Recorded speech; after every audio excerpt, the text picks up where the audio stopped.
From Datarails, this is FP&A Today. Hello, everyone. Welcome to FP&A Today. I am your host, Paul Barnders, aka the FP&A Guy, and you are listening to FP&A Today. FP&A Today is brought to you by Datarails, financial planning and analysis platform for Excel users. Every week, we will welcome a leader from the world of financial planning and analysis and discuss some of the biggest stories and challenges in the world of FP&A. We will provide you with actionable advice about financial planning and analysis. This is going to be your go-to resource for everything FP&A. I am thrilled to welcome today's guest on the show, Christian Wattig. Christian, welcome to the show. Thank you, Paul. Thanks so much for having me. Yeah, no, we're super excited to have you. So I'll give a little bit about Christian and then I'll allow him to introduce himself. So I've known Christian, what's it been, about 6 months, I think. We got to know each other through LinkedIn.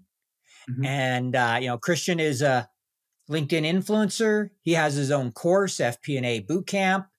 Currently works for Datarails.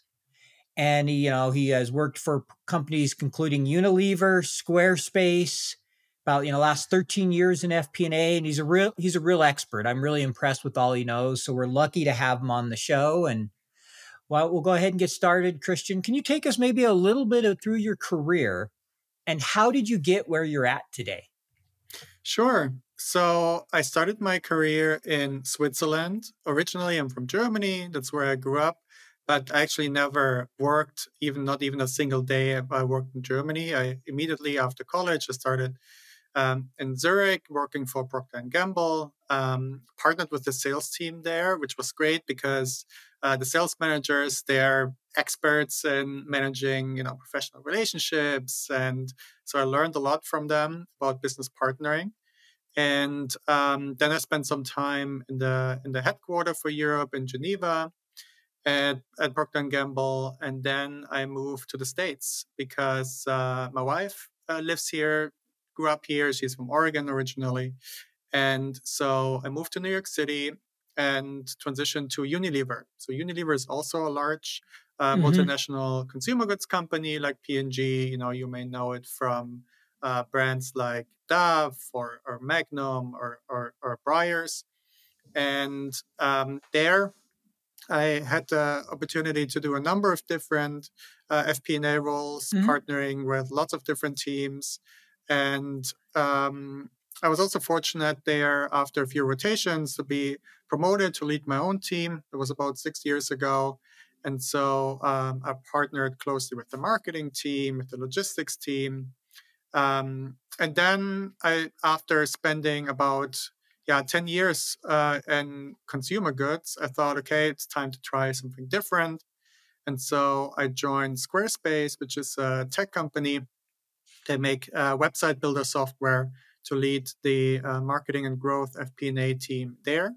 And during that time, I also realized that I really enjoy teaching. I've been doing some teaching before at Unilever, teaching some of my colleagues. And so I thought, why not create a course that that helps people learn FP&A, across the world, not just in the company that I work at. And then one thing led to another. I joined Datarails, which is a company that makes FP&A software. And that's where I am now. Great. Yeah, no, they are a sponsor, obviously, as you know. And so obviously big Datarails fans on the show. So, how has it been? It's been a few months now. Can you talk a little bit about how it is working for a planning tool that focuses on FP&A, the whole focus? Because I know it's a little bit different than your traditional FP&A role. It's still FP&A and you're working with FP&A people, but maybe talk a little bit of how it's been to kind of be, I don't want to say on the other side, but in a different role. Sure. No, it's an exciting role because, so what I liked most about my FP&A roles before was mainly two things. One was partnering with my cross-functional business partners, working with them on giving them better visibility of the numbers, helping them, optimize profitability and so on. And then also process optimization, going in and looking at ways to make my colleagues' life easier by automating things or by looking at how we can do things faster or more automated. And when I learned about Datarails and what they do and the roles they offer as now my title is FP&A Solution Architect, is that I get to do those things that I like the most about my FP&A role all the time. So what I do now is I help customers be successful with our software. So I help CFOs, VPs of finance, directors of FP&A by analyzing the processes, looking at where they're at right now, how are they structuring their reporting process, how are they doing the forecasting, how are they doing budgeting. And then I show them how they can improve the processes by using our software, and I walk them through and I lead the implementation process. So I get to do business partnering and process improvement all day, which is fantastic. No, that's great. Those are two of my favorite things in FP&A. I love business partnering, and I agree. When you fix and streamline a process, it feels really good when you realize how much time you save somebody. Yeah. So that makes a lot of sense. So I know you've talked about a little bit on LinkedIn about kind of marketing attribution and the importance of measuring, marketing campaigns, understand how business is spending each dollar.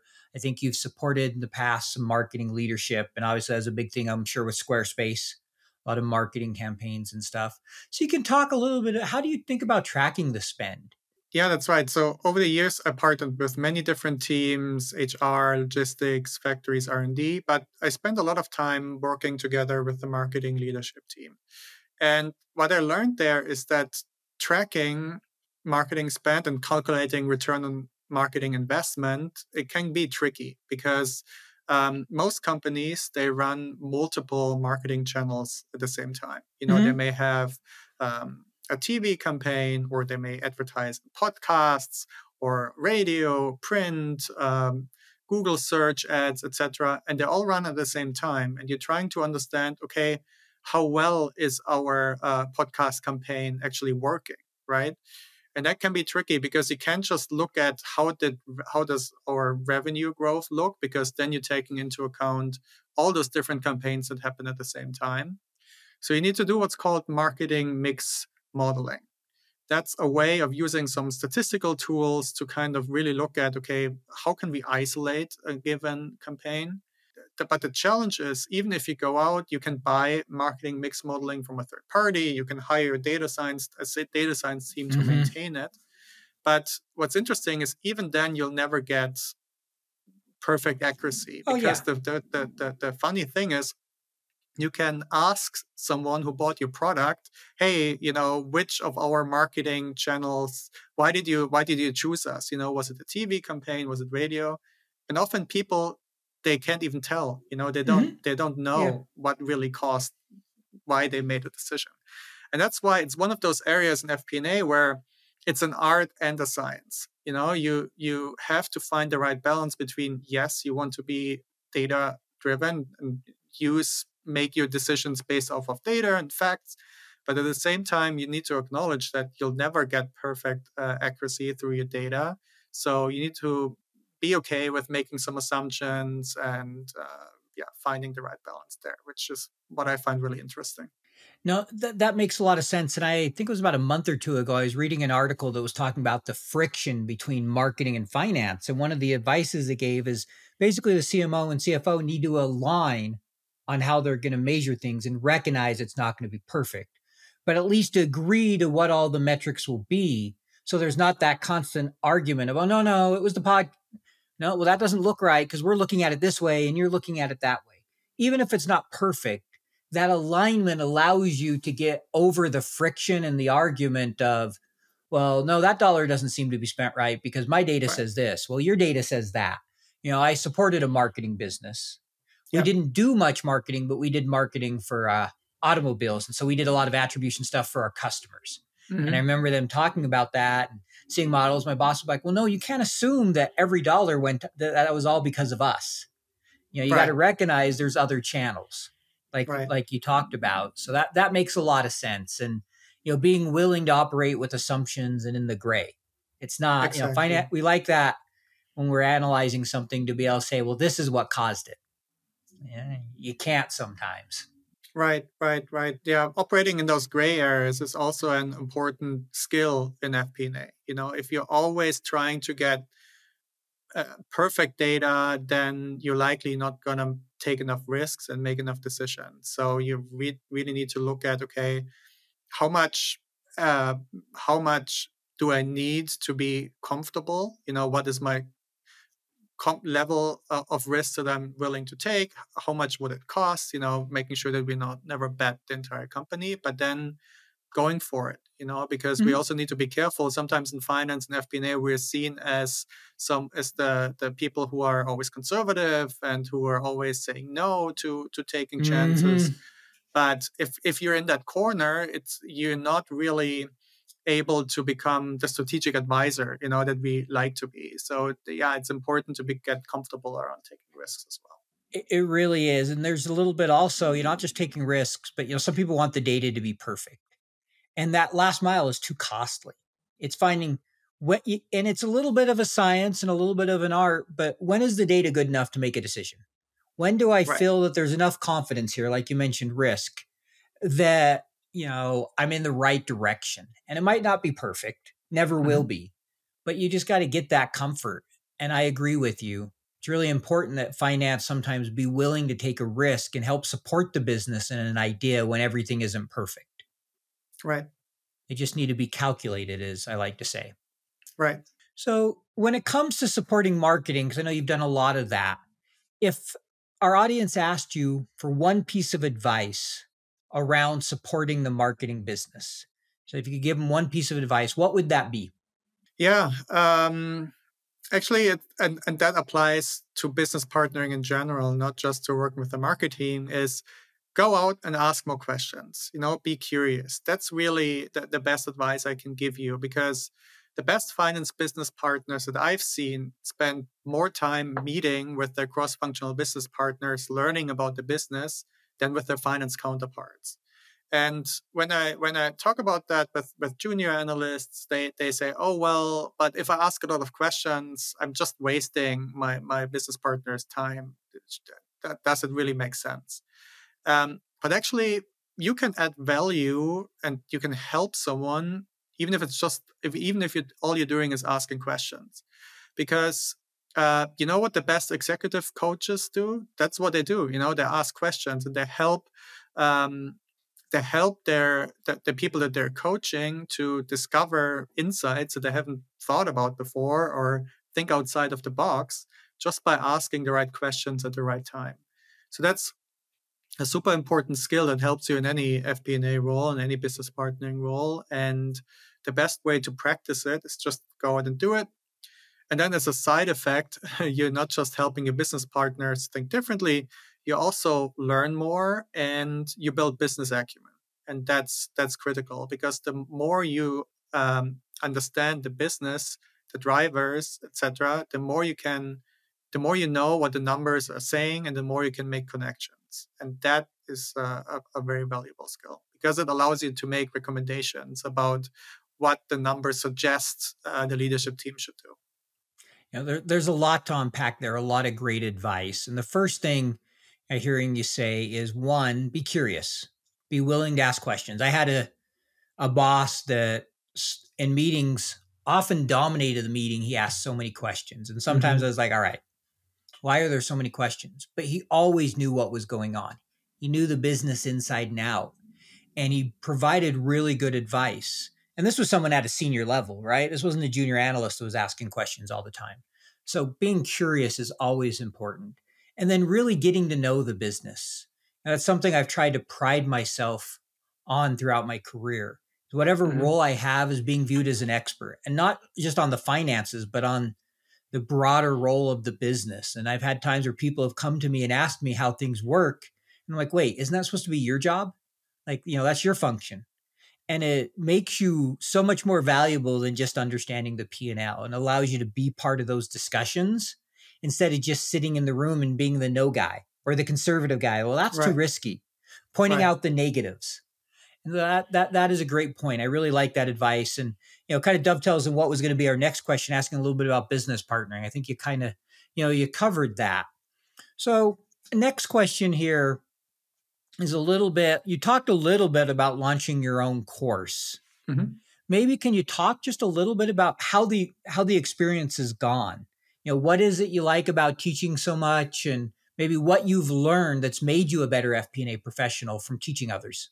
Yeah, no, that's a great question. So, um, I started teaching before I launched my own course. I taught at Unilever, so we had an finance learning team where I created courses for my colleagues, about Excel, about how to be more efficient with Excel, and also how to manage budgets and forecast better.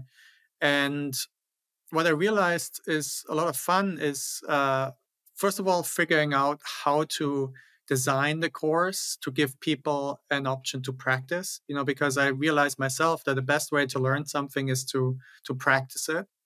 So we did lots of little exercises and all that. And it also makes it more fun for people if they don't just sit there and listen all the time, and they can practice something. And then the other thing that really motivates me and keeps me going about teaching is to see that eyes light up moment. When you explain something abstract or complicated, and at the beginning they don't really get it, but then at some point it just clicks, and you see it in the eyes that they're putting things together and that they're thinking about how can I implement that. And I really enjoyed that, and I found that very, very rewarding. Because you can have a big impact that way. And yeah, and so I tried to put all of this into my course as well. It's an interactive course that is done live via Zoom. It's four different workshops focusing on different FP&A topics like financial storytelling, business partnering as well, financial modeling, forecasting, planning. And you'll never hear me lecture for more than, I don't know, maybe 20 minutes at a time.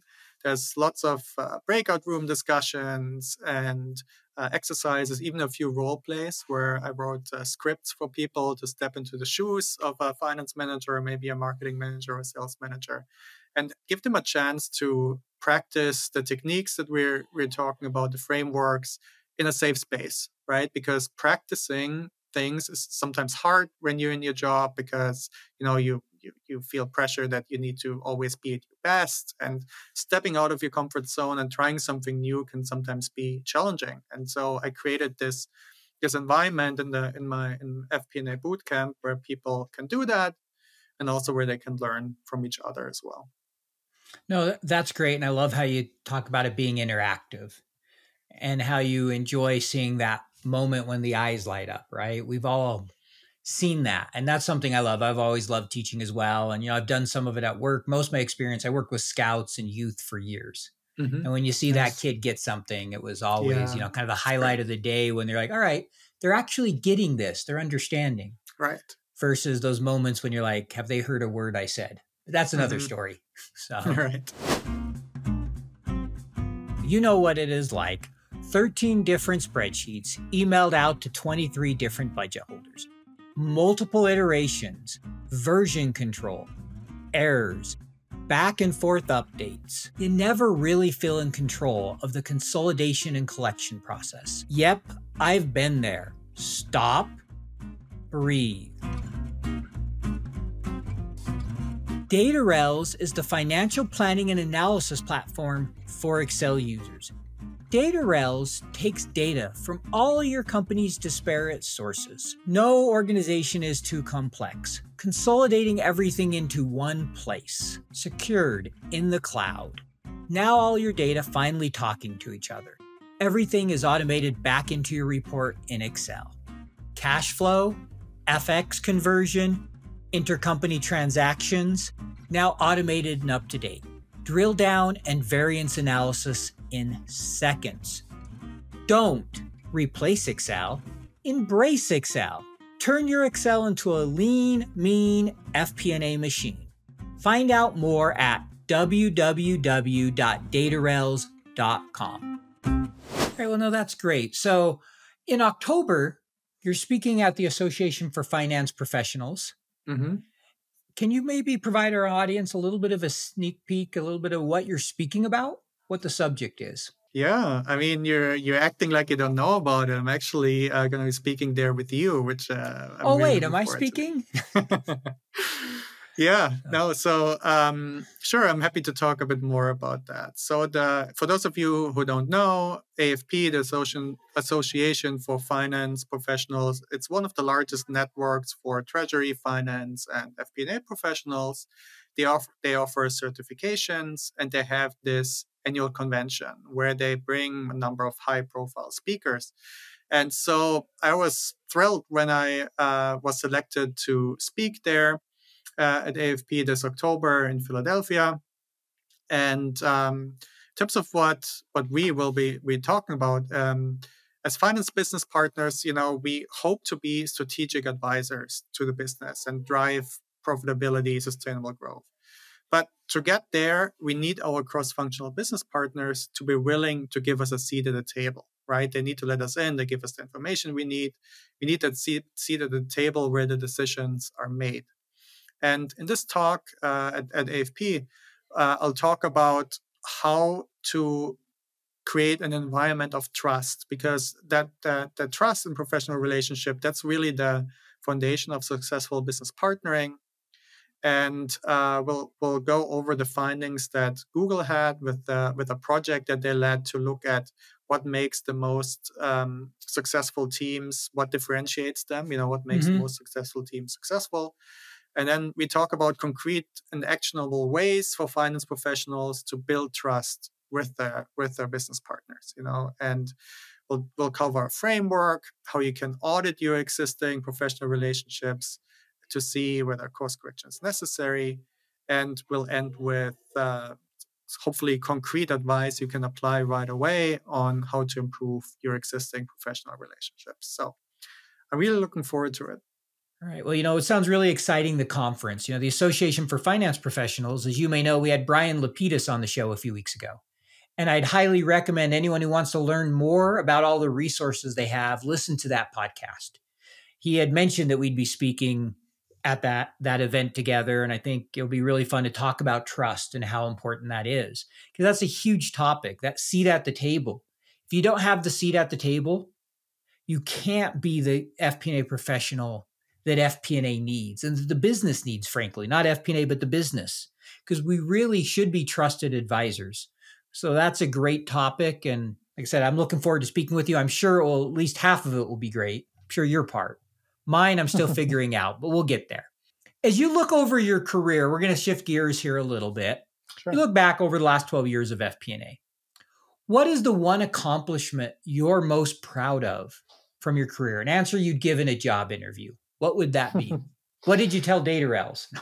Yeah, no, it's really tough to look back at the career and say, okay, that's the one thing that I'm most proud about. There's a few things, but the one thing where I learned the most, which I think is always a big success, was when I had the chance to lead the complete revamp of the budget process for Unilever North America. So Unilever North America is an $8 billion a year business. The marketing team spent several $100 million for, TV commercials and all sorts of other marketing spend. Mm-hmm. And when I started my role as the head of the marketing, finance, and analytics team, I was surprised to see that the budget was managed completely in Excel, without any other tools. And it was done by sending Excel files to 15 different marketing teams. They put in the numbers, and then they send it back to the finance team, and then they have to consolidate everything and roll up everything. And when I saw that, I was a bit concerned, because how do you make sure that there's no mistakes? How do you make sure that there's no version control issues when they send you multiple files for the same month? Mm-hmm.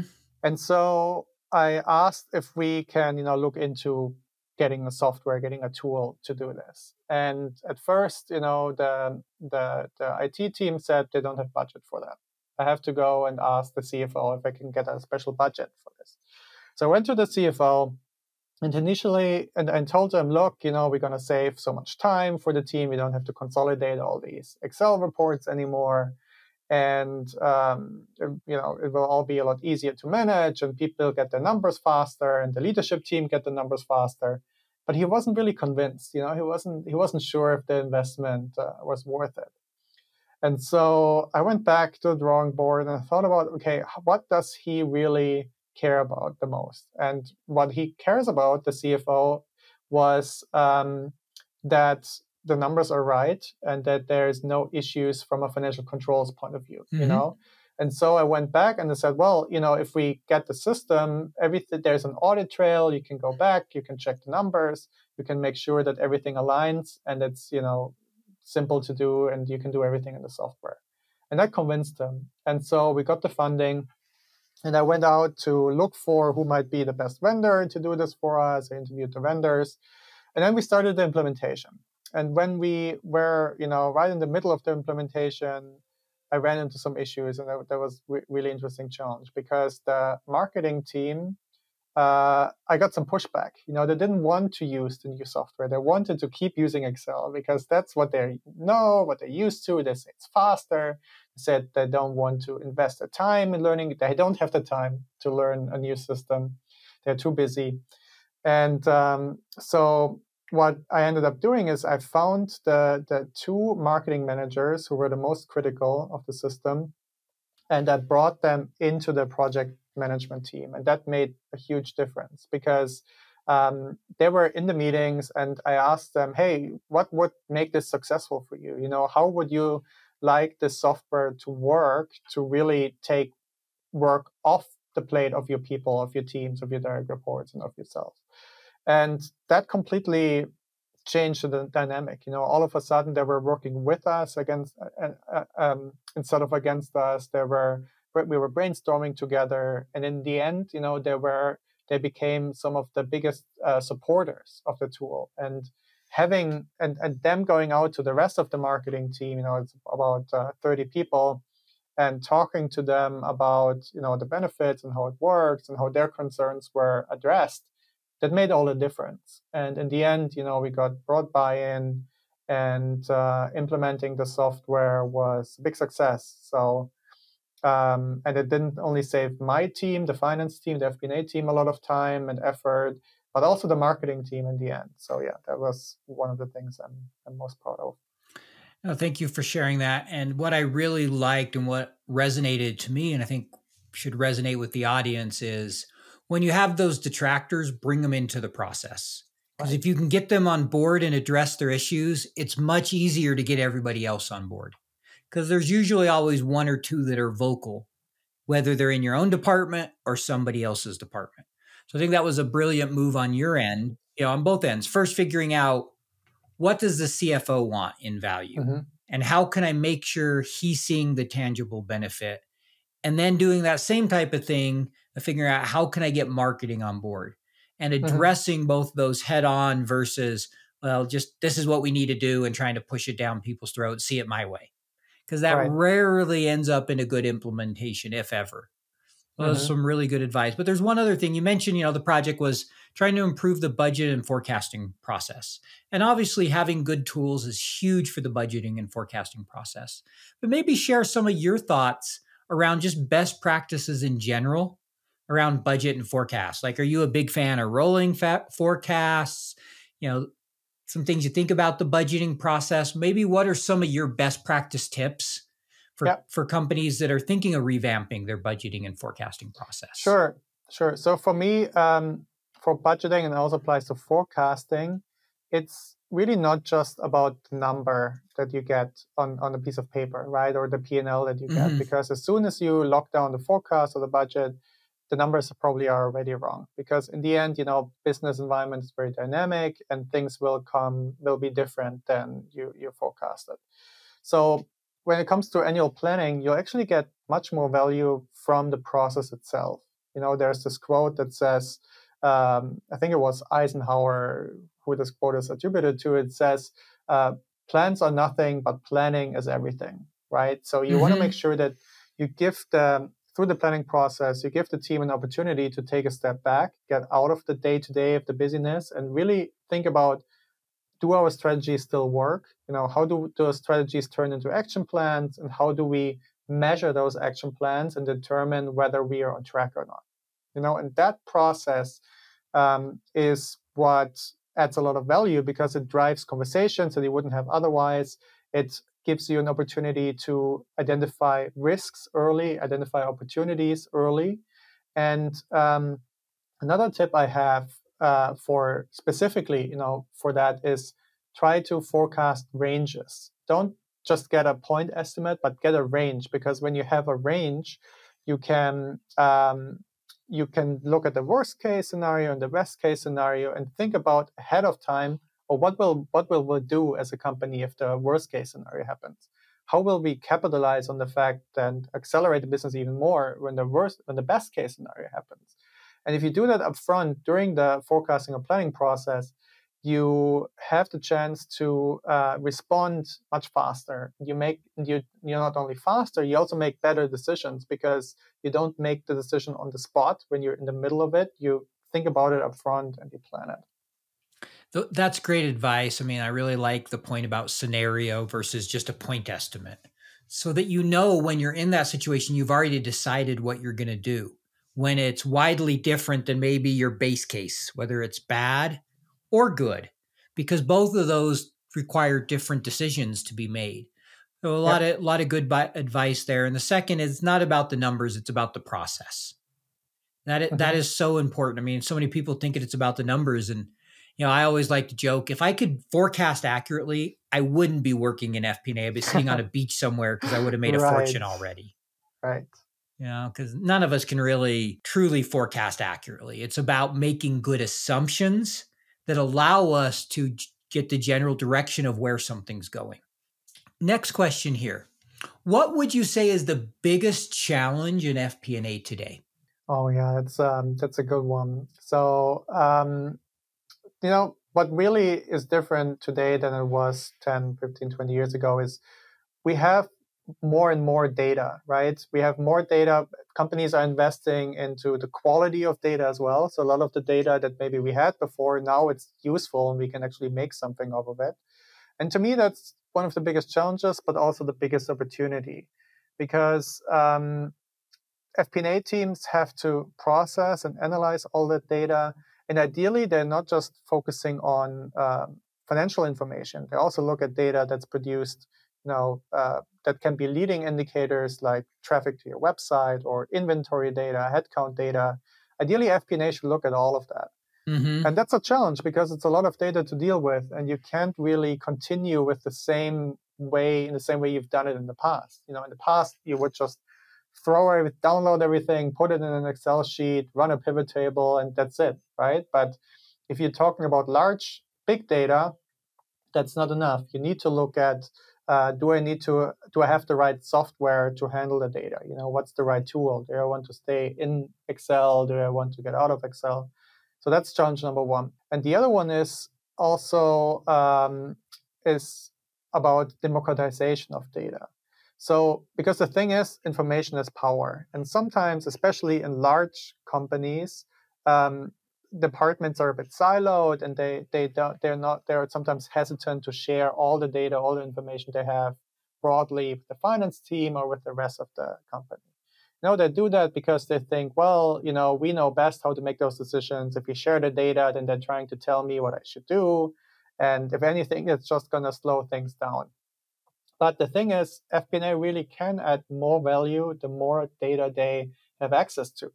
So it's really important that FP&A operates in an environment of trust, that we build that environment of trust. That's why I chose to talk about that at AFP, and to show that if you give us more, if you share more with us, we'll also be able to really not just say no to things, hopefully, and say, no, you can't have the budget, or, but to say, to help them get the company to say yes to more things, because if we have more data, we might be able to take risks that we wouldn't have taken otherwise, because now we have the assurance that it's backed up, by facts.